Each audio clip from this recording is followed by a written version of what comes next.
DPO et ses partenaires ont organisé ce mercredi 9 octobre 2024 à Dakar un atelier de lancement des travaux d'envergure du port de Ndayane. Cet ouvrage marque une étape cruciale pour le Sénégal, transformant le pays en un central logistique majeur en Afrique de l'Ouest grâce à DP World. Son expertise mondiale et à ses investissements stratégiques se positionne comme un partenaire clé dans la réalisation de cette vision ambitieuse. Mactar Diallo, secrétaire général du port autonome de Dakar, venu représenter M. Waly Diouf Bodian, directeur général, revient sur l'impact du futur port de Ndayane et le choix de DP World comme partenaire. Le port de Ndayane, en fait, c'est la solution donc, pour le maritime sénégalais. Vous savez qu'en fait, malgré sa situation géographique enviée, Dakar a plus ou moins atteint ses limites. Et devant la concurrence en fait, des ports de la sous-région, il fallait une solution draconienne pour faire face à la concurrence. Et Ndayane est la solution face à la concurrence. Le gigantisme de ce projet, donc, comme vous le savez, va faire de Dakar un hub portuaire et maritime. Donc les investissements, vous le savez, Ndayane est le symbole du renouveau. Donc je devrais dire le symbole en fait d'une révolution en matière maritime au Sénégal.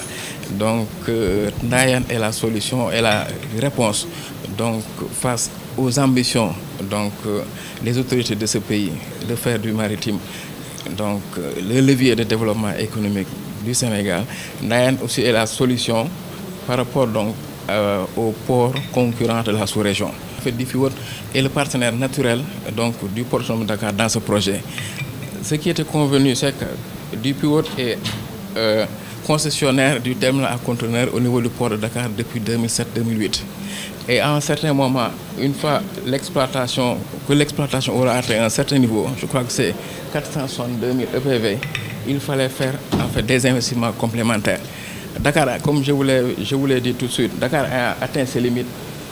Les investissements ne pouvaient pas se réaliser au niveau de Dakar, vu l'ambition que les autorités sénégalaises avaient pour développer en fait, le maritime, pour faire de Dakar, en fait, du Sénégal, un hub portuaire et maritime. C'est dans ce cadre qu'on a pu discuter avec nos partenaires du DP World pour faire le choix sur Ndayane.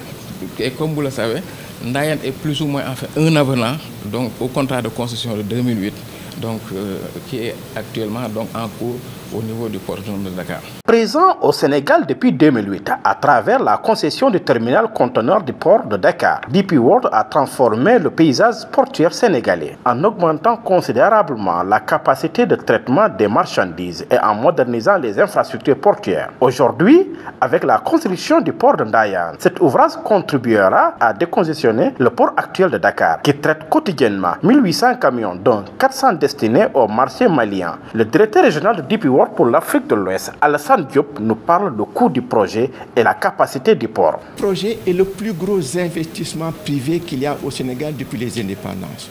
On est en train de parler de 1,2 milliard de dollars d'investissement privé au Sénégal. C'est le plus gros investissement. C'est aussi le plus gros investissement de DP World dans le monde. Ça signifie que DP World considère Dakar comme un point phare dans son développement.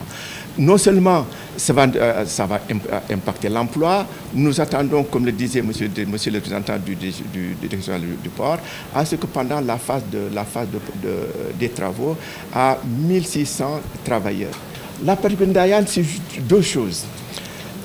Juste pour vous donner des idées d'échelle, on part de 29 hectares de terminal à conteneurs à Dakar aujourd'hui à 300 hectares à Ndayane. On part de 13 mètres de tirant d'eau aujourd'hui au terminal à conteneurs de Dakar à 18 mètres de tirant d'eau à Ndayane. On part de la capacité de recevoir des navires de 6 000, une limitation de 6 000, des navires de 6 000 TEU de capacité à des navires de 22 000 TEU à Ndayane, ou en même temps 2 navires de 14 000 TEU.